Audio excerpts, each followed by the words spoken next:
Love letter தானே? இல்லக்கா. யாரு? அவன் தானே கொடுத்தது. போன் என்ன பண்றான்னு பாரு. வேணாக்கா அக்கா.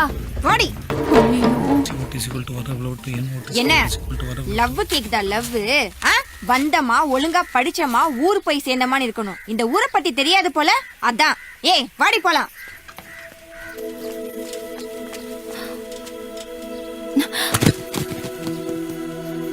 அதுக்கு பொறாம சனிய. நம்ம 2 பேரும் பேசுறது பழகுறது அதுக்கு பிடிக்கல. நீங்க ஒண்ணு தப்பா நினைச்சுக்காதீங்க. ஏய் என்னடி அங்க பேச்சு? கூட விழுந்துச்சுக்கா. கூட நீயும் விழுந்துறாத.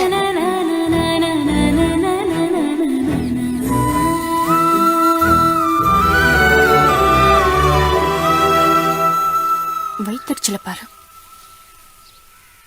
அதுக்கு பிடிக்கலன்னா என்னவா? எனக்கு உங்களை தான் பிடிச்சிருக்கு.